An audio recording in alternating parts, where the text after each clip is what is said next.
Hello guys, another episode of Cat Chat this week, the monthly podcast we're doing for ferals.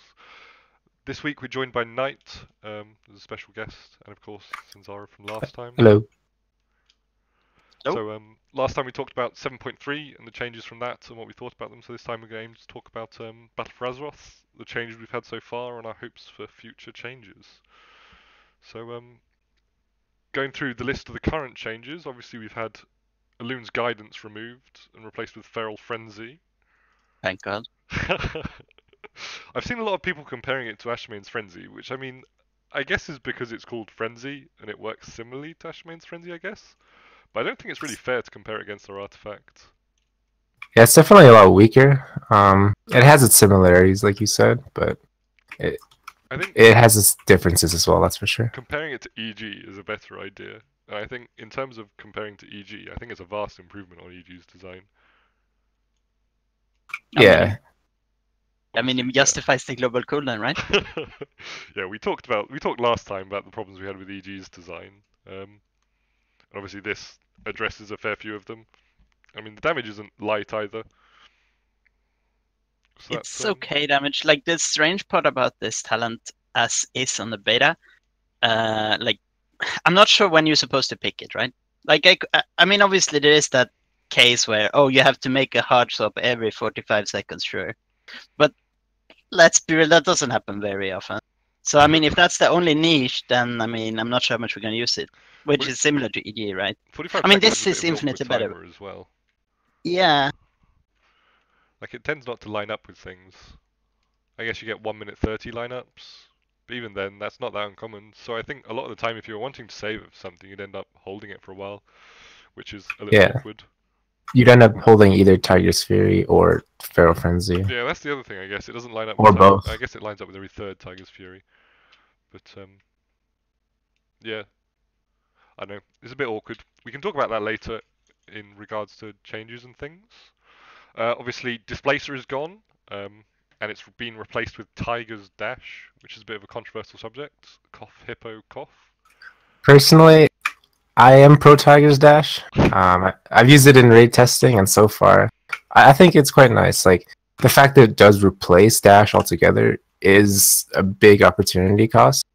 But on the fights where you don't really need Wild Charge, like Talok, for example, I'm just gonna throw one out there. It is quite nice for like dropping things out of the raid. Yeah, I've seen some talk about from one of the raid testing bosses where you had to slow and you had to kite something or run something. I can't remember. It worked quite well there, but yeah, I think that's raid testing, so I can't talk.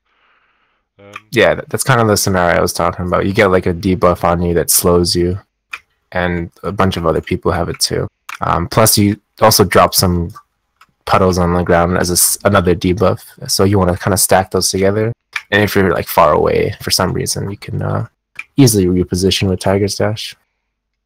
I think I played with it a bit, and I mean, I'm still quite skeptical about it. But I mean, it's never really been a problem for me with Tiger's Dash being useful.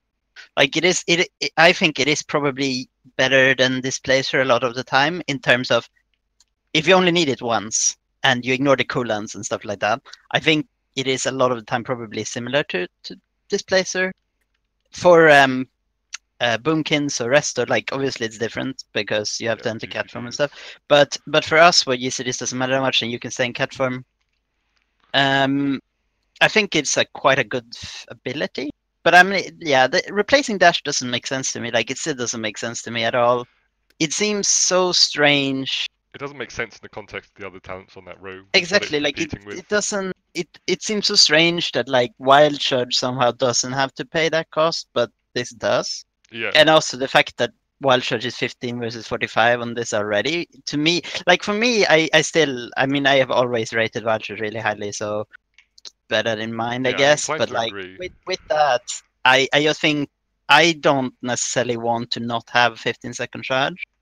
But then again, like I have played with Tiger's Dash a bit, and I don't think it's. I mean, I think it feels okay actually, better than I expected it to feel, to be honest.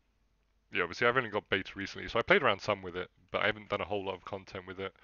But again, it's just losing wild charge, as well as, I mean, I understand you're not losing wild charge, you're just taking another talent over it, but not having wild charge and then That also makes sense. not having dash is it just feels like you're sacrificing a lot of tools for something which Yeah. is, while an okay tool, doesn't feel incredible. It's not universally better. I think it's going to be coming down to what kind of encounter, which boss you're currently fighting. Some might be better for Tiger's Dash, some might be superior with Wild Charge. We'll just kind of have to see how those I encounters think turn that's out. fair enough. I don't think talents need to be in every situation. I think it would be a lot more used with dash as well, though. Yeah, the thing is, the way I see it though with this is, I think this row, like, there's no like one pick Yeah. which you use all the time anymore, because I think a lot of people you used to just pick Displacer Beast, never ever Oh spec yeah, out. for sure. You can see That was me. balance. Yeah, exactly. Like I used Wild Charge most of the time anyway, but like if you were one of those who use Wild Charge all the time, or DB, sorry, all the time, I think that means you now probably have to change it a bit, because there are fights where Tiger Stash is definitely a lot worse than Wild Shard and or even Renewal, right? Like, so I don't know. We'll see how that plays out. I'm, I guess I'm okay with it now, so that's an upgrade. But I'm still not sure why it has to remove Dash. Like, I don't understand that. It just seems weird, and it just seems like that would remove viability Yeah, remove in the some situations you cases can use it. where otherwise it wouldn't. So like I don't understand that part of it. But yeah. Right. So obviously we got Hibernate and Soothe back, so some old abilities. Soothe obviously dispels an enrage effect. I don't believe it's castable in cat form, and it now has a 10-second cooldown. And Hibernate, which puts a beast to sleep. It'll be nice to have some CC for Mythic Plus and stuff. But obviously it only works on beasts, so that's going to be fairly situational. And dragons. And dragons. Obviously I've not done many beta dungeons yet so far. Have any of you done any? And could let us know whether there's sort of a few beasts? I don't even. I can't think of a single one, to be honest. Maybe the very beginning of what's that one called with the Sand Mother boss? I could maybe see it. Tol Dagor, Sand but Queen. let's be real, right? Like I'm sure there will be some situation or case where you can use it. How many times in Legion did you see polymorph used in M+? Like a handful? Yeah, very Mostly very we're like little. skipping things. Yeah. Like in obviously DHT the Dryads, but obviously when you're skipping things, like Roots does that job pretty much just as well. Exactly. I mean, I don't know for sure, but does Hibernate work like a sap? I believe it does. Yeah. Where you can just walk on top of it and not pull You through it. can't walk So right I think on top that's of a it. You can walk near it. So like potentially in like a Hov type scenario where you've got that one wolf you want to skip, you could yeah. hibernate the wolf and walk a bit closer to it. But Yeah, I mean if it's a sap so that you can, so that you don't get put in combat with it, then I mean yeah, it could be very situationally useful. But like I think this is just one of those cases where yeah, this is utility, but it's one of those kinds of utility you never end up using. yeah, I agree. Yeah. It's At the more very class fantasy than anything. At the very least, Soothe.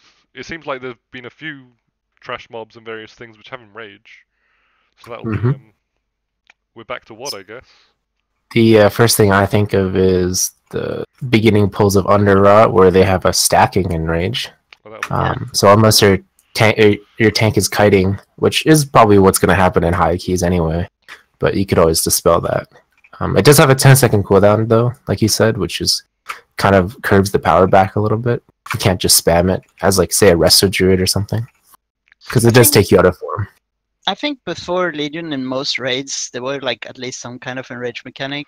yeah, HFC. So they're probably going back. Yeah, they're probably going back to that. But I mean, then again, it's not a like. I mean, Hunter's got their right back as well. I think Trank. Yep. I'm not sure, Yep. but I think so.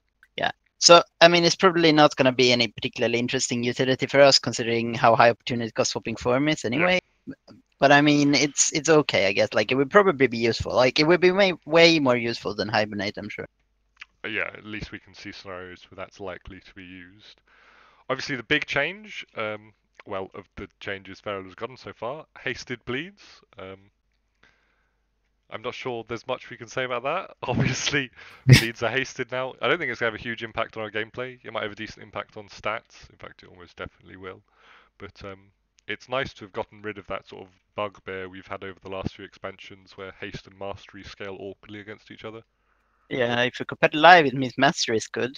Somewhat Yeah, because that was paradoxically, I always guess. the awkward thing. It wasn't always haste was bad. It was always, well, apart from that one time in MOP, it was always either like, if haste is good, mastery's bad. If mastery's good, haste is bad. It's nice to get rid of that negative scaling. Yeah. Yeah. Um, But yeah, like you said, playstyle wise, it doesn't actually change anything. no, yeah, More numbers on your screen, I guess, if you yeah, see that. Funny how hyped people were about this before we got it, and now I barely see people mention it. It's like, yep. Yeah, I think it's like a sigh of relief. It's like, oh, Yeah. all right, finally, it's here, and We can delete the like meme spreadsheet. yeah. Any other changes? I don't believe there are. Obviously, coefficients have changed across the board. We have the new weapon DPS calculation, which is actually nice Yeah. again in terms of stat scaling, because traditionally weapon DPS wasn't a valuable stat for Feral, whereas now it will be. Hmm.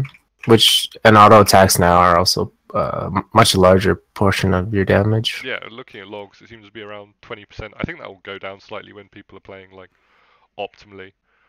Yeah, definitely. There's Like been what a I lot of talk about this recently, in terms of auto Yeah, attacks becoming a higher portion.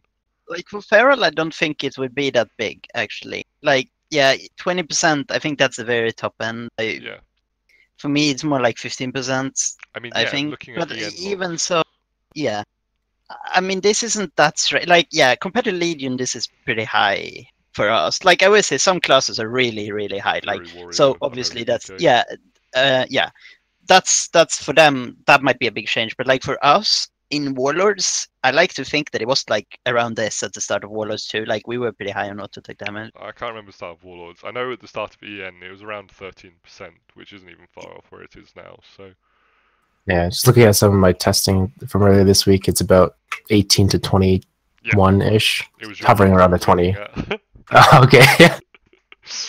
But yeah, that seems about right. Like 18, yeah. I mean, okay, they might be a little bit higher, but it's not like that massive of a change. It will also go down with gear, most certainly. Yeah, obviously. Like mastery, for example, doesn't affect it at all and stuff like that.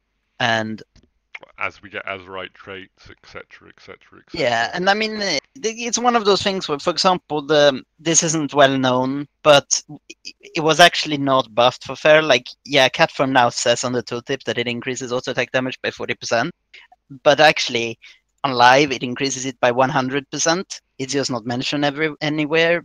It was mentioned like in MOP on a passive, but then for some reason it was deleted in Warlords, and everyone forgot about it. Yeah, they Apparently, did that with a lot of passives. yeah, and well, I remember it mostly because of Simcraft reasons. But so anyway, that is a thing already, and it was actually slightly nerfed. But obviously they buffed the weapons, so I mean, a lot of people really dislike this. I kind of understand the skill thing, where yeah, if you're doing more auto attack damage, then obviously your skill, quote unquote, affects the rest of you know, a smaller portion of the rest of your damage. But on the flip side, I'm not sure how much this matters in practice, honestly. Like, it feels pretty.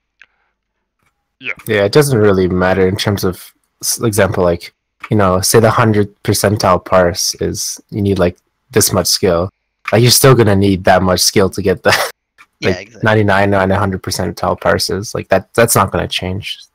And honestly, like the thing with this, even at the floor, I feel like something a lot of people are pretty bad at. Like if you are maintaining uptime. Yeah, exactly. Actually, like auto attacking all the time and minimizing your downtime and stuff like that with is movement, etc. Yeah. Yeah, exactly. Is something I think people do struggle with at a lower level. And I mean, if anything, this actually increases that the skill floor very slightly. So I don't know. Yep. Like Feral was never that sensitive to uptime anyway. Like I guess this makes us slightly more sensitive to it, but like if you compare it to something like Havoc or whatever, it's nothing changes really. Like it's just the same as before, basically. Yeah, no, that's a for valid us. point. Right, so changes we'd like to see. Obviously, we've gone through the changes, meager though they are. So firstly, I'd like to talk about cooldowns. Obviously, the most recent change we had to Feral was that Berserk was reduced from 50% energy reduction to 40%. Obviously, it's still on a 3-minute cooldown. So to me, I don't enjoy 3-minute cooldowns. It's especially with how they're so rare and all the fights seem, in Legion at least, seem to be based very much around 2 minutes. Kingaroth being the prime example, it just feels bad to have a 3-minute. Yeah, especially on a fight like Kingaroth, where it's such a huge damage portion, and you're having to hold your 3-minute for what, a full minute, 2 minutes. Yeah, and just not having it up for every single one. You're like, oh, I'll be useless for this set of robots. Yeah. Or, carry me, please. The rest of my raid team. Yeah, I mean, it does annoy me a bit. Kingaroth specifically is probably the worst example of it. But it is also, to me, like, even if you have Berserk up, keep in mind that the perk from the artifact is gone. That increased damage done. So now it's literally just the 40% and the increased max energy. And it's like, I think this might just, even including all 2-minute cooldowns, like 90-second cooldowns, this might be the most underwhelming cooldown in the game, I think. At least it's up there. Especially when you consider our energy to damage conversion. Because our energy to damage conversion isn't strong. Because it's shreds and more shreds. Exactly. Yeah, I mean, it means that, like, you pop Berserk now.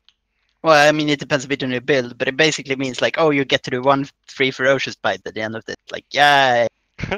The crazy thing is, like, after using the Savage or Lunar Inspiration Jagged Woods Bloodtowns build, you actually don't even get a bite in your opener because it takes so long to get both Rip and Savage Ore up. Yeah. Plus the GCDs that Berserk and Tiger's Fury now both incur.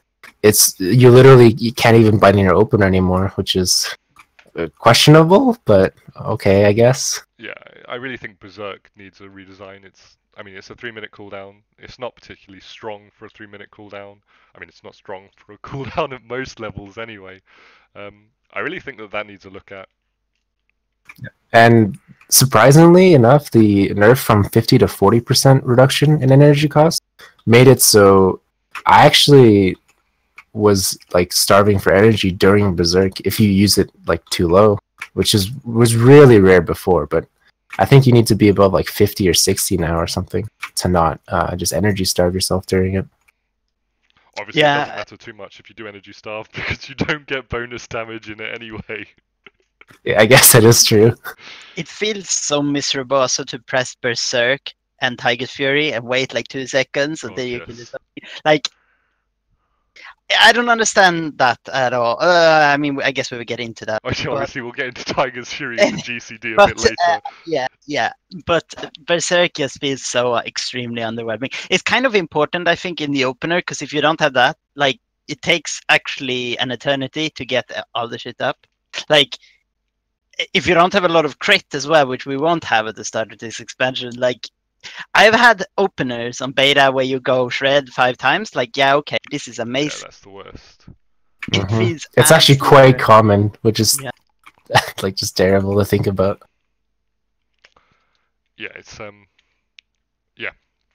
obviously, talking about Berserk being weak, we do have the flip side where we have Incarnation, which is obviously our talented 3-minute. But again, it's a 3-minute cooldown, and while it's a lot stronger than Berserk, primarily due to like the 100% extra rake damage and the 50% extra shred damage, you're still sitting on a 3-minute cooldown.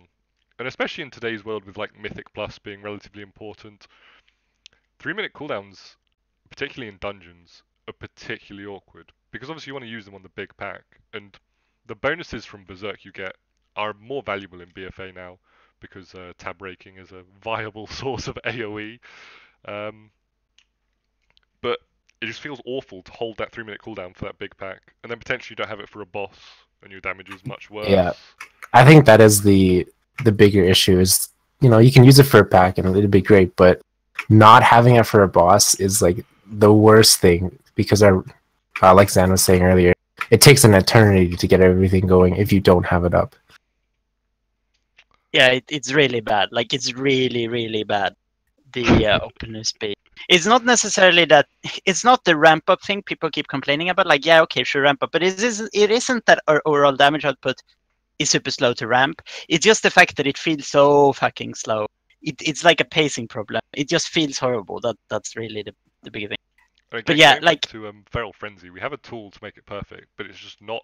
It's a talent lock tool, and it's just not a particularly strong tool. It makes the opener better, but at the cost of obviously not being a particularly good talent. Yeah, it would have to be like I think buffed a lot, both in cooldown reduction, like maybe make it 30 seconds to line up with Tiger's Fury or something. Maybe have it do more damage. I'm not exactly sure how they would buff it, but competing against blood talents now, especially, it doesn't stack up. yeah, I don't understand. I feel like it would play a lot better with blood talents as well. This is one of the things I don't understand. Like well, okay, I understand why it is because I mean they just replaced EG. They didn't change anything else in the talent tree. But like, well, they moved things around to make things obnoxious. But other than that, they they didn't change anything in talent trees. They just replaced EG with Fair Frenzy, and I think Fair Frenzy's gameplay would feel a lot better. Well, not a lot better, but we would definitely feel better with Blood Talent. Like I feel like they would play really well together, which is a bit of a shame that they're on the same row. Yeah, maybe if it replaced Sabretooth in that spot, that I mean, yeah. that might be a better row for it. I'm not too sure. I think there's a few different places it could be. Right, so let's get this out of the way. Tigers, Fury, GCD, and Predator. Oh my god, it feels awful. Yeah, Especially it's. with Predator. I will say on single target, no Predator resets. It is at best okay sometimes. Like that's being me being generous, to be honest. But with Predator, target I keep finding is when you're, and obviously this isn't the GCD's fault. This is just me being used to live. But it's when you're playing the single target rotation and you go to press Tiger's Fury as it comes off cooldown, and it doesn't go off because you're on GCD. yeah, it definitely takes a bit to get used to. Like I've been playing mostly beta Feral versus live Feral recently, so I've kind of gotten the hang of it. But man, when I first started, it was frustrating. So like have to like consciously wait, and it's like, oh right, I gotta this incurs a GCD now. It just throws everything off, muscle memory wise. Yeah, the muscle memory thing is bad. I mean, I mean that's true for everyone that got GCDs essentially. Exactly. Like I understand that you will get used to it, but I mean I don't understand. Yeah, I don't necessarily understand why the change happened at all. But separating that out for first specifically, there are cases even on single target I find obnoxious where you press it and then it's like, oh, but I can't spend this energy. Like maybe you get an omen proc or something. Yeah. And that is just, it feels so bad. Like, yeah, they load how much energy you get, sure, but like, so say for example, this situation happens fairly commonly. So I'm sitting, say you have your rip at 10 seconds remaining. So it's not in pandemic yet. It's 5 seconds left maybe. And you know that Tiger's Fury is coming up in say 3 seconds or 4 seconds, something like that. And like, what do you do now? Like, yeah, you can pull for 4 seconds, but then you're definitely overcapping with it, especially since you have to pay the UCD. Or you can refresh rip without Tiger Fury up, right? Like, this happens so much. And I feel like this would be easier to handle if it wasn't on the UCD. Like, honestly, like, it's bad. I mean, this could happen on live as well, but it just felt way less bad when you don't have to look at your full energy bar for a full sec and you just know that the region is being wasted. It just plays really poorly with pooling. Like I think this was also a TF issue, but it just feels way worse with the UCD, like way worse. And, Yeah. and that's not even talking about Berserk and the fact that like, oh, I regrowth Berserk, Tiger's Fury, and then like, yep. Yeah, that actually does happen a lot. Even without Berserk, just regrowth Tiger's Fury, and you're like, oh, I just gained what, like 80 energy or something in that time frame. It's like, okay, I'm guaranteed to cap.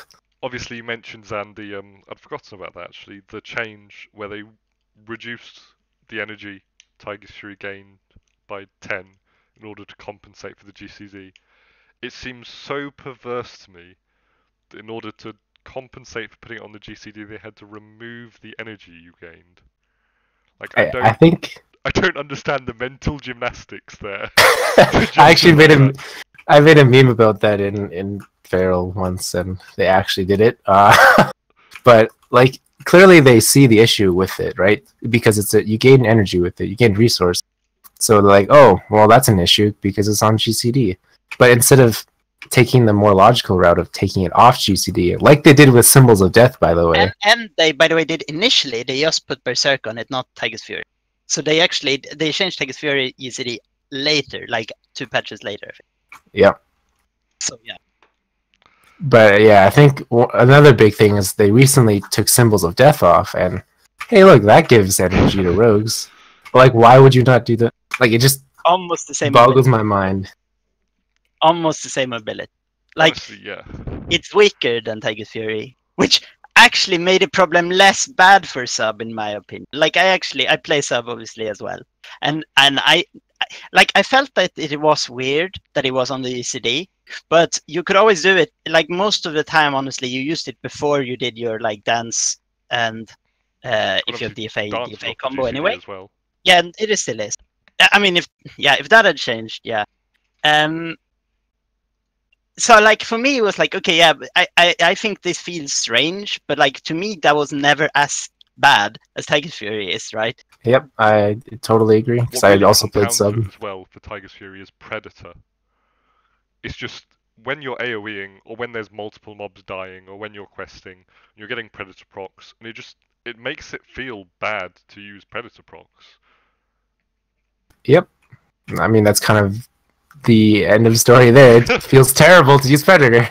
Like, it is still strong, don't get me wrong, in dungeons, but it's like, wow, I hate myself playing this because it's the best talent. Like, that shouldn't be a thing. Yeah, and especially since they made AoE more expensive with the Brutus Slash Change as well. Yeah. It's like, oh, I feel like I need the energy right now, but yeah, here's the GCD. It's like, and you pay that GCD like 10 times per pack, maybe. It's like, yup. Yeah, you pay it a lot. And of course, every time you get a Predator proc, you press Tiger's Fury, then you press a Bleed, and then 2 more mobs die, and you've just wasted 2 procs, basically. It's just, even that, I think the word, I posted a feedback thread in the forums about this, and I think the word I used was, it creates friction. Because that's what it does. It's just constantly rubbing against each other, losing proc, losing energy, losing proc. Yeah, it's kind of similar to like Markov. Is MFD for rogues on UCD? I don't think it is. No, it is not. It is kind of similar, right? Like, I don't understand the thought process there either. Because obviously, with MFD, for example, you want to snipe targets that are about to die. And this is kind of similar with Predator. And it was already on live a thing where, oh, mobs die too quickly, so you can't really spend the energy. Obviously, on live later, we have infinite energy anyway, but early on especially. And now it's so, and on live we could even have Chatoyant, right? It feels like you waste an enormous amount of from this talent now, and it also feels horrible to use. It's like, I don't understand it. It's just horrible all around. Yeah, this is like the #1 change I want. It feels, yeah, it's just something that really needs to be looked at. Obviously, they've shown that they're willing to look at things in terms of, obviously, Symbols of Death was removed. Hunter Disengage. Obviously, Hunter Disengage is utility rather than damage, but that was removed. It's just, this is something I really hope that they look at. Yeah, so Hunter Disengage was changed, and also Infernal Strike. But why didn't they change Wild Charge back, which is also a point? Infernal Strike in that case is the really confusing one, because Infernal Strike is a big contributor to your damage with talents. Yeah, it's damage and mobility. Like, so I don't understand the justification there. Yeah, but okay, if that's fine because mobility feels bad on UCD, which it does, absolutely right. Why is fucking Wild Charge still on the UCD? Yeah. Like, this makes zero sense to me. Like, this is like, oh, we haven't thought about it. I hope that's the case, by the way. Like, giving them some that, like, oh yeah, we missed. What? Oh, I mean, you heard the Q&A, right? Yeah. With Ion, the whole justification of Wild Charge. I genuinely think that they want Wild Charge to be on the GCD. But it isn't, though. Like, it's on a 0.5, so it doesn't matter that much. But it is just annoying. That's the problem. Yeah. Like in practice, it doesn't matter that much. Like it's not like it's on a full UCD like Tigers Fury. It's just really strange, and it seems so weird that like, oh, apparently this ability, which for Boomkins is literally disengage, somehow is different than disengage. That seems strange. Like I don't understand what's the difference. There might be a difference, but I don't see what the difference would be. Like Wild Charge is already more expensive. Like yeah, okay, in theory, I guess it has more flexibility, but if you're gonna swap form, you're paying a UCD anyway. So like you're actually paying more than a UCD if you want to swap form. And the worst part, is because you're swapping forms, or maybe say you hit Moonfire, you actually can't Wild Charge for an entire full GCD. Yeah. Which is That's the really worse than part, yeah, that's the worst part than Wild Charge itself only incurring a half GCD. Because the half GCD on Wild Charge itself isn't too bad because you're flying during that duration. It's that you can't press it when you're on a GCD that makes it feel really awkward. Yeah. Anyway, GCDs, fun stuff. Man, Blood Scent. How is Blood Scent still a talent? It's 10% crit. It's such a boring talent design. I understand they probably want passives on each row, but 10% crit, really? I mean, with the loss of artifact, like I guess your shred doesn't have crazy amounts of crit anymore. So in terms of value, it's gone up slightly. Value, in terms of value, it competes with Lunar Inspiration, and Lunar Inspiration is actually a reasonably strong talent. I mean, well, you'd think it had gone up in value, but I think mostly it has gone down because like, I think Li used to have a problem with scaled poorly versus bleeds, but like that went away. So now I don't. I mean, I don't know. So Blood Scent hasn't so much gone down in value as Lunar Inspiration has gained value. Sure. That's a fair point. I just don't like. I don't think this. I think Li would probably be tuned to be slightly better, right? It's more difficult, I guess. That's the aim, although, sure. I mean, it's more. You certainly need to press more buttons, right? So yeah, it's harder in that way. I think with Blood Scent, honestly, it doesn't feel like it contributes enough to your resource to make it meaningfully easier. Like when I play with it, it almost feels harder than Elias because you don't have the consistency with your combo points. So like, yeah, you might get similar amount of extra combo points with Blood Scent, but it's like not consistent. So sometimes you just drop rip because you have it and you didn't crit. And I mean, you're riding the RNG train. Yeah, and I mean, I don't understand. That doesn't make anything easier. Like, yeah, okay, or sure, if you're running like Mock and Incarn or Soul and Sabertooth, like, yeah, okay, maybe that's fine. Like, that's easier. I agree. But it seems like it's such a strange talent space. It doesn't do anything. I unless they tune it up or tune down Moonfire somehow, I don't think we will use it. Like, hardly anyway. Like, and one of the biggest things about Lunar Inspiration is when paired with Blood Talons, you can fix like those awkward situations where you have to use your Predatory Swiftness proc, but you're at like 3 combo points, and you're like, oh god, what if my like Rake doesn't crit here? What do I do? Yeah. Like it fixes those scenarios too, which is something that some people might not really think about. So now we're on the talent balancing train, talent shuffle. Obviously, we've talked about this before in a few different places. I really think that they should shift around where our talents are located. Obviously, they talked in a dev water cooler recently, or not so recently, within the last couple of months this year, I don't know, sometime, about how AoE and single target being on the same row wasn't designed that they liked, that it sort of made you binary choices. What are your thoughts? Knight. Honestly, I haven't thought too much about how the like reshuffling of our talents, like what would be good. I think I've read some of the other suggestions made by other people, but I mean, yeah, I kind of agree. Some of the talent rows just seem really awkward. Like we talked about Feral Frenzy in the last row, it just doesn't feel right there as an example, but. Some rows are good. Obviously, the Affinity row is easy. The CC row is actually quite nice too. But The damage rows themselves are a little awkward. Something they did for Monk was they mixed up their CC and utility rows. I thought that was not CC and utility. Well, they did CC, utility, and mobility rows. I thought that was interesting. Maybe Yeah, I wonder if that's actual on purpose value in though, that. because that was it's pretty crazy. You can take 2 defensives now, but anyways, that's a I mean, you can take different celerity stuff. and chi torpedo as well. That's pretty nuts. In a way, I understand the philosophy because I agree that. I mean, this is pretty. So I could go on a really long rant about talent design, which I've gone on a few times recently. But the basic premise of this is right, which is there usually isn't a choice. Like if you are raiding, for example, right, on a given encounter, there is one optimal set of talents. Like there's some cases where there might be some room or maybe gear has a minor impact, sure. But most of the time, there is a best choice, or at least a perceived best choice. And most of the time, the community will figure out one of them. And there might be a handful of people, like myself included, and maybe 10 people total in case of Feral, like it wouldn't surprise me, that try different things. And like, maybe find something that's cool. Okay? But for everyone else, almost everyone else, they either go to some kind of guide or like boss guide and figure out the talents to use, or they look at Warcraft logs and go, oh, this is what the top houses use, so I'm going to use those talents too. Yeah. Like, there's very little gameplay to this. It's almost always like, oh, this is the best talent, so I'm just going to use it. And yes, the non-binary thing is true. Like, it gets worse if you have this is the obvious AoE choice. Like, okay, Brutal Slash is the obvious AoE choice, and Savage is the obvious single target choice. Okay, so obviously this is super easy and super way to understand, right? Like, you're gonna pick Savage if it's pure single target, or maybe 2 targets depending on tuning, and you're gonna pick Brutal Slash every other situation, essentially.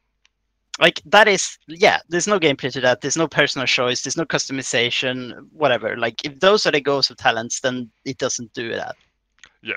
I think the Monk is a good example, actually, because, again, it does give you the option of, do I want a shit ton of mobility for this fight? Do I want all of the defensives in the universe for this fight?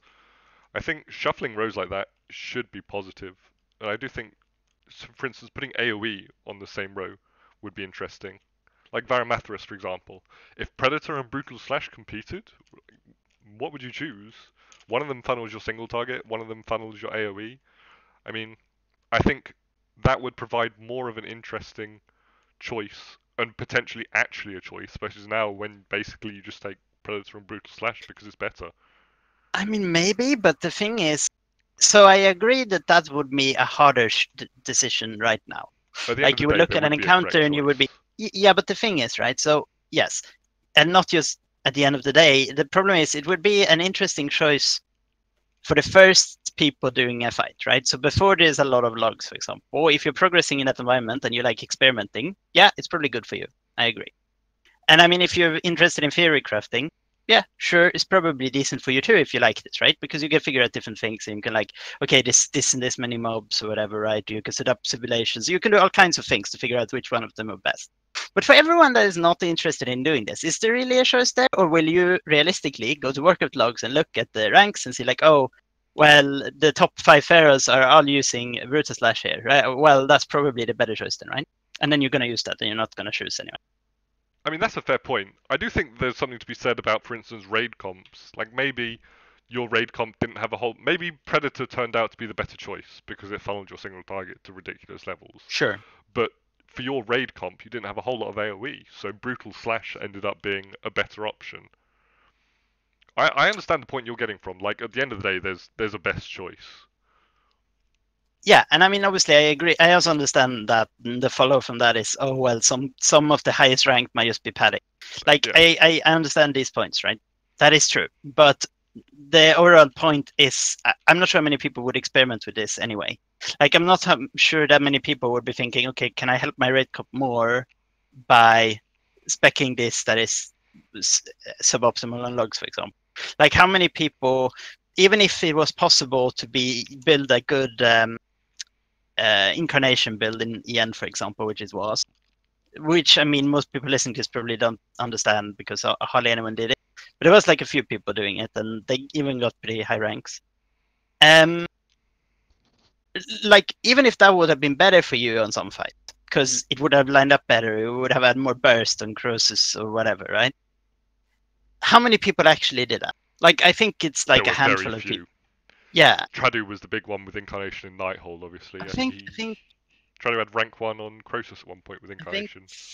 there was a few people, right? But I'm not exaggerating when I say it's probably a handful of people. Oh, without a doubt. But I think So- that's a so- problem in general across the game, that people don't experiment with stuff. Maybe, but my point is, what does this? So the rant is, what does this add? Like, if people are not experimenting with it anyway, like, is there even any choice here, or like, is there gonna be a real choice? Like, but yes, I mean, I understand still the point that, yeah, I mean, Predator versus Brutus Slash in a row would be a harder choice to figure out probably than Predator versus Lunar Inspiration. That's pretty easy. Like, oh, nothing is dying. Well, I guess Predator isn't very good. Like, okay, sure. Yeah, I don't know. It just seems like, I mean, we can rant on about this for a long time, but like, I think the talent system, this is always going to be a thing. Like, even if they move things around, it kind of just patches over the bigger issue, Yeah. which I think is they're going to be there. I think it's more of a core problem with the talents, whereby I don't think that playstyle defining decisions or big damage talents should be, or like essential tools should be part of your talents. It should be, talents should be utility, essentially. Utility or small changes. And that provides you more choice than, obviously, Brutal Slash, which gives you AoE, essentially. Well, it's supposed to, but currently it's very weak, which kind of leads into things like Mythic Plus viability. Okay, so let's talk about dungeons for a little bit in BFA. I haven't done a whole lot of dungeons in BFA. I haven't done any dungeons in BFA. I've played around with AoE on dummies. I've played around with AoE in questing. Brutal Slash versus Savage Raw. Thoughts? I've always experienced better results with Savage Roar, to be honest. Savage Roar and Predator, because you could basically always have Savage Roar up for every pack, just because you can always get that Tiger's Fury at the beginning. But you're kind of, with that build, you're really limited to just tab raking and keep maintaining Thrash as your AoE, which is... Thrash and Swipe don't do a whole lot anymore. Yeah. I mean, both Swipe and Brutal Slash. I did a little bit of napkin math earlier, but I don't remember the exact results. But it's something crazy, like the Swipe damage per energy versus Brutal Slash's damage per energy is like 3 times closer or something than it is on live. I recall you mentioned this in Feral a bit ago, yeah. Yeah, like Brutal Slash has just been nerfed in both damage and energy costs. It's 30 now instead of 20, so... I do think this I is don't a know. real It's underwhelming. forwards, because obviously in the modern game, like previously like MOP or WOD, if you weren't particularly good in AoE, there'd be a few fights where you weren't very good at the fight, and you wouldn't be good at challenge modes. But now Mythic Plus is such an important part of gearing and farming artifact power, and just generally, it's such an important part of the game now that being lackluster at AoE is actually a reasonable cost. Oh yeah, it's very concerning to be like the Legion Shadow Priest. Yeah, exactly. In dungeons. If you don't understand this, try rolling a Shadow Priest out, and then try go to the Dungeon Finder queue and try to find an empty. Literally, just try join a pre-made as Shadow Priest. See how that works out. Like even not even high. Just like a the 50. stigma is almost worse than the actual performance. But yeah, I don't like think try stigma is a relative finding point. but try finding an 8 or something, and they be like, I could pick the Shadow Priest, which is a shit AoE most likely, or I could pick the same eye level, anything else. Not quite as bad, right? There's a few other specs also bad, but you know what I mean. Like, oh, there's also like a mage here, or there's a Havoc or something, right? Yeah. It's like, yep, that's gonna be picked 100% of the time over the Shadow. And I mean, that's not even necessarily wrong. It's like you don't have any information about the players, so all you can go by is what you know. And then people go like, oh well, yeah, but like exactly, like, oh, an average Shadow Priest is an average Havoc. Well, I'm pretty sure that the Havoc is gonna do more damage and provide more utility too. That's true. But yeah, I think Brutal Slash being weak is concerning. And again, going back to Tiger's Fury and the GCD and Predator, Predator carries our AoE to a reasonable extent as well. And with that being a bit worse, and Brutal Slash being a bit worse, and obviously we don't have Loofers, we don't have Shadow Thrash. Yeah, I think Shadow Thresh was actually like a Nighthold. huge part. Nobody who's played since Nighthold will remember Blood Scent. Losing Blood Scent is a cost. We're losing a lot of AoE specific tools that to a reasonable extent carried our AoE. For sure. And definitely like those two you mentioned, Arlufas and Shadow Thresh. Even more so than the Brutal Slash change, I want to say. Spamming Thrash was pretty viable. And like, what was your alternative if you took Brutal Slash Tab Rake? It's like, well, that doesn't really do much direct damage. Something Like, we're back to now. Yeah. And Tab Rake is one of those, like, maybe it could be designed to be strong. Like, maybe they could balance it to be strong, but it doesn't feel good to play. It really does. Big packs. Like, I mean, I think Tab Rake. I think I think dotting targets for AoE is pretty questionable for range. But even if you think it's okay or even good gameplay for range, and I want to keep in mind Affliction was garbage in dungeons until they got a way to auto-apply the shit to everything. But separating that out, and Shadow is still garbage. Boomkin is good though. Like I would say that Boomkin also, by the way, applies it to everything. I don't know if Boomkin would be good. I mean, Sunfire applies to everything automatically, and then Lady the Child. Without Lady the Child, I think Boomkin would be a little more questionable. Yeah, definitely true. But point being, as range, you could maybe argue that it is fine. But as melee, you also have to consider that there's two things with Feral, but melee is one of them, and that is, well, you limited range, so that makes it a lot more annoying already from the get-go. And it means that the, for example, advantage of spread AoE, which in theory should help multi-dotters, that just doesn't exist for Feral, really. Like, you have to run super far anyway, it's super annoying. The interface doesn't really help you much at all. And like stuff like enemy grid got deleted, so that doesn't exist anymore either. And the second part is the energy makes it really obnoxious too, because it means you cannot actually just apply rake to a lot of things quickly. So you can do it to like 2 targets maybe if you have spam Brutus Slash before. Yeah, but like say you go Brutus Slash, right? So it has 30 energy cost now and lower recharge, like 10 seconds. You spam it like 3 times. Now you are at 40 energy. That and you will regen say 20 maybe. Yeah, you can do 2 rakes. So like you can do that plus 2 rakes. That's basically, then you're out of energy for a long time. It's really not good, like rake multi-dotting for AoE. Like cleave, sure, but actual like AoE, it's not good. It's not strong enough in cleave to justify it really, because especially like big packs, like think blobs in Eye of Ashara or crabs or the weird goblin-y things in Vault of the Wardens before the door. You spend so much time ramping up these multiple rakes and then it just doesn't do much, and then it's not strong enough in the like 3, 4, 2 target cleave to sort of justify how much weaker you are on the big packs where you just don't do much, especially as they basically just disappear. Your bleeds don't have much of a time to tick off. Yeah, the dangerous or the big packs that warriors can pop cooldowns for and just instantly delete. And like you don't have that damage capability, just period. And I would say though, like a lot of the damage could be fixed by just buffing Brutus Slash. Yeah. So, like you could imagine a world where they just buff it by 300% or something, and the oral burst is fine. But even if they do that, it doesn't solve the issue, which is when Brutus Slash is on cooldown, the gameplay feels bad. Like that is a big issue. You just tab break. Yeah, like, and what do you spend your combo points on as well? Like, because you can't have Savage Roar, and yeah, you can multi-dot rips, but that is only good if they last a while, the mob. And you can bite, but that costs so much energy, like so much energy. Like I feel like this is a bigger issue, honestly, than the numbers. Like the numbers can be tuned. Like we could, like I said, we could imagine Slash just being buffed to a point where our AOE is just put good. 100% multiplier on everything, and suddenly we're really good at AOE. But the problem is, even if they do that, and we are good on AOE, the gameplay outside of Slash feels really bad. Like I guess maybe because unlike say Sub, for example, we can't funnel it into single target at the same time, really, because we are spending all our resources doing AOE. It feels strange. I feel like this is not very well thought out, unfortunately. But this isn't just a Brutus Slash issue either, honestly. Like, if you have swipe, like, yeah, you can spam it unlimited amount, but it is still the same issue where you press it like 3 times and you're out of energy.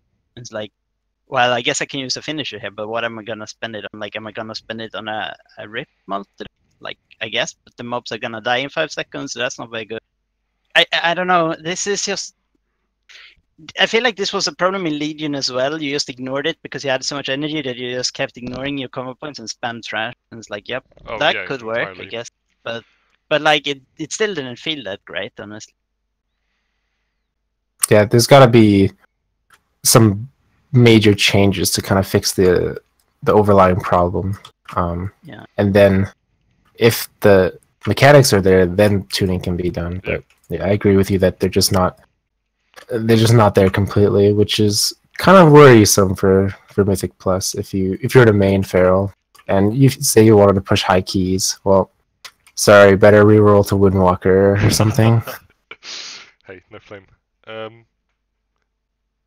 Yeah, basically, I entirely agree. It's a little questionable, and hopefully something gets done about it. And another factor is I hope we are not trading off. One of the relative strengths of Feral and Live with AoE is that picking Brutal Slash is not a big DPS loss single target, which means you're still okay in bosses, for example, in M+. Like, yeah, obviously Feral is in the top tier shows in M+, but it is fine now on 7.3. Like, it's good enough that you can do any realistic M+, and honestly, it's not that hard to get into groups, for example, right? Like, as a metric. And you can push like 23, 4, 5, whatever. That's fine. You maybe can't get to the high keys, but you're good enough. You're plenty good compared to other specs. The problem is if Brutal Slash becomes a weak single target choice, which it isn't good on single target right now on beta, like that is also a massive drawback. Because suddenly you're weak on bosses. Yeah, exactly. Like I think this is another thing they need to consider with like Predator getting weaker as well because of the ECD stuff. This like was a this problem is a massive Balancers had before Dad build, if I remember correctly. Yeah, so like you need to either be really good on AoE to justify being bad on single target, or because there are specs that are good at both, or you need to, or they need to consider this and balance around it. Like, and then I don't know. It seems like the AoE design honestly is a problem. Like it needs to be probably reworked. Obviously, I'd love to be a spec which just does single target. As a feral main for a long time, I'd love to be a spec where we just do a shit ton of single target and nothing else. But that just isn't realistic in the modern game because Mythic Plus is too important part of the game, especially in the lead up to raids, and especially as it's sort of the main content to do outside of progress. Yeah, and even in raids, the single target thing, I feel like Blizzard aren't balancing. Like they don't want the differential in single target to be as high as it would have to be to motivate that design, I think. Like if the only thing you can do is single target, you better be the best at it or close to it. Like, right? You need to be considerably higher so that if you're picking someone who's good at AoE, you're actually trading off single target. But you aren't really. But that doesn't like you seem could pick to be something the that's goal. Yeah, you could either pick something that's good at both, but even if that weren't to exist, you could pick something that's average on both. And that would probably end up being better overall. Yeah. Anyway, right. We've talked about that. Azerite traits. We haven't talked about that yet.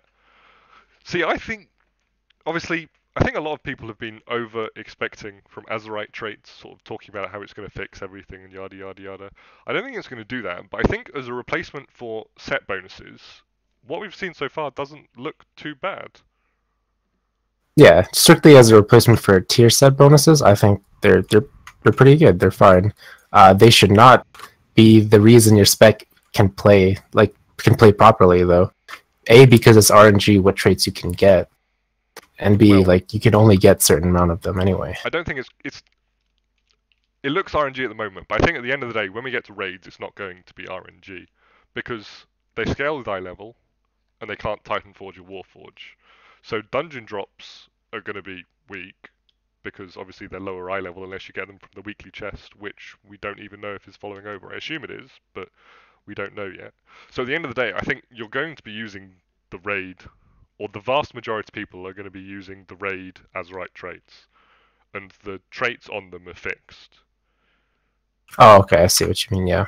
So people are going to have very similar, if not the same, Azerite layouts, much the same as tier now. Although if there's like 3 potential chests and you're running personal loot, like yes, obviously that's but, but at the end of the day, you're going to have it eventually. Sure. But in terms of the one thing that I kind of concerned about. Obviously, they want them to scale with eye level, but we've already seen, I can't remember the name of the trait off the top of my head, but it gives rip damage increase, which is a flat amount and will scale with eye level, but it also gives a chance to gain combo point on ticks. So obviously the Wild Shaper's clutch type thing. But that's not going to scale with eye level. The percentage chance again. Oh, does that scale? Okay. Completely ignore everything I just said then. That was Well, spectacularly. I mean, we can. I mean, it depends also. Keep in mind, like, yeah, it scales with item level, but it depends if they put the same trait on a piece with higher eye level. Like, Yeah. it could be that, oh, this specific trait's only ever available from this specific raid, like, chest. Like, Yeah, I no, mean, that was we the don't scenario know, I was right? thinking about. If it was only available from one place, then it's not too hard to imagine a scenario where it might be worth just using that lower eye level piece in order to get the percent chance to gain combo point on ticks, assuming it doesn't scale with eye level, yada yada. Yeah, I mean, that's, yeah. I mean, it could happen. I just feel like this is like set bonus. It's actually Yeah. less opportunity cost than set bonuses as well, Oh, since you entirely, really want to. because you're not. Obviously, we've talked about this before, but it means you're not locked into pieces. You get a fancy weekly dungeon chest drop that's a chest, and you can use it because it's a higher level chest, and you're not locked into your 4-piece. Obviously, I think, and of course with personal loot, being able to get 1-piece and that in itself enables itself, rather than, oh, I have the first piece of my 4-piece. Let's see if I can get lucky on the next 4 bosses. Yeah, your whole raid just has like 1 or 3 pieces of tier. If they were to keep doing tier sets in the personal loot, that would just be terrible. But it is a little bit better with just specific Azerite pieces. But yeah, I'm looking forward to seeing what traits we're going to be getting from raids and whether they're going to be interesting. Obviously, I've talked before in feedback posts in various places. I do quite like the look of the main damage from Ferocious Bite. I think it's interesting. It makes you press another button in your rotation. Or does it? Anyway. Or does it? Well, if it's tuned correctly, we've talked about this before. That's the idea anyway. It should make you press main. If it doesn't make you press, then it's a failure of design, and I have some real fucking questions. Yeah, the one I dislike the most at the moment is Rake increasing your next Ferocious Bite damage, because if say the standard, Ally, Jagged Wounds, Savage, or Blood Talons, that build you are not pressing Bite, like maybe once a fight if you get lucky with Omen procs. That's an entire Azerite trait just wasted essentially. And Maim has the same issue. Yeah. It procs from Ferocious Bite, which, I mean, yeah, exactly. Like, oh, I cast 1 every 3 minutes if I'm lucky. And then I also, have the proc, so now I need to find a way to find place for a Maim, which, is also finished, which will take the spot of Bite. I guess that's worth talking about, like, why this is an issue, right? So the pacing with various talents, which was the thing they tried to fix in 7.3 rework, mini rework, was that, oh, well, if you're specking certain talents at the time, obviously Jagged Wounds and Savage Roar, it would change the pacing of the spec dramatically compared to other talents.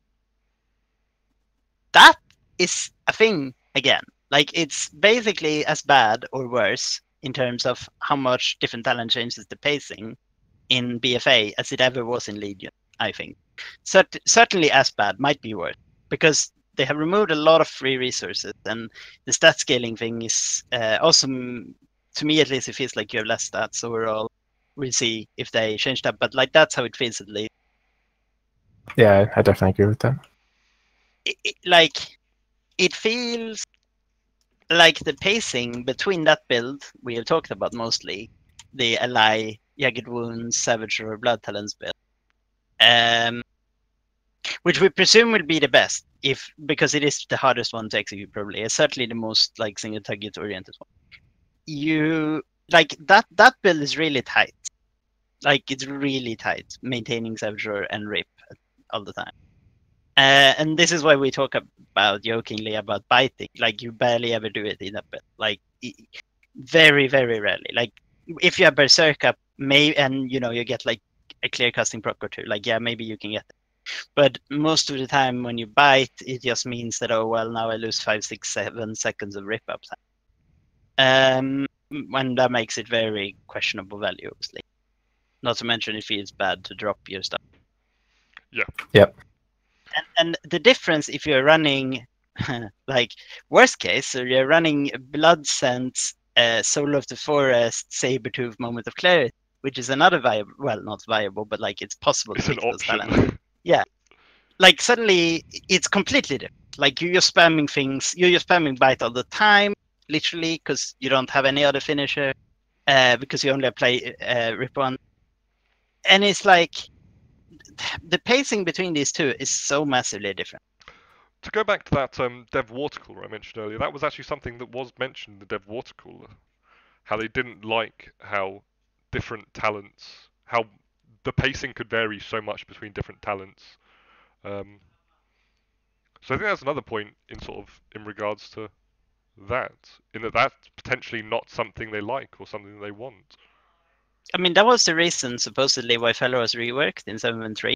Like that was quoted as a big reason, like because the pacing difference is super big and it is also pretty difficult. Like where it's a big gap between the best build and like a worst build in terms of how hard it is to play. Fair enough. Like I agree that is definitely true. But the thing is, it hasn't really like it solved it at the time. But now when we lost legendaries and stuff, and we have less stats, arguably, certainly we'll have at the start of the expansion. Suddenly that's all back again, and it's a big question. Like I think with the current setup, if you have Jagged Wounds and Savage Rock, like people often include Blood Talents in this, but that doesn't really matter in terms of this, honestly. In terms of pacing, it only matters in Yeah, that you don't have mock. yeah, like Blood Talents doesn't make it much harder either. Like it seems like that's a bit separate from the other two. The thing that happens is you can't even really cleave a second target. Like you can have Rip up on your main target and you can have Savage Rock, but like you can barely have a second Rip up. Like maybe you can like You if get you the have occasional Mythic. overlaps, but Yeah. But if you have Mythic Gear, like maybe you can have two. But like that's definitely it. It's super constrained. Like you have no flexibility at all. Essentially, if you make a tiny mistake, that can be really bad. Like a little bit later, because suddenly it drops for both targets, for example. That's horrible. And the, this, I don't mind this playstyle. I really don't. I don't mind it being hard either. That's fine, but it's such a big difference between the different builds. And I do wonder, like, if this is intended. I can't imagine it is. yeah, I'd really like a post regarding what their intentions are. Who knows if we'll get one? Who knows if we will? Who knows if we won't? But yeah, obviously there's a load of questions about BFA. We're still 2 months out from pre-patch, give or take. Something like that. Month Yeah. and a half. Who knows? Only 2 months. Only 2 months. So what? Call it 8 builds to go. So Best case. yeah. So I guess we'll see. Um, that takes us for a while. So thanks for listening. If you've made it this far, listen to us ramble about various stuff. Obviously, again, we'll intend to do these sort of monthly or not. Who knows? Next time we might have some big changes to talk about. We'll see. Thanks for listening. Bye.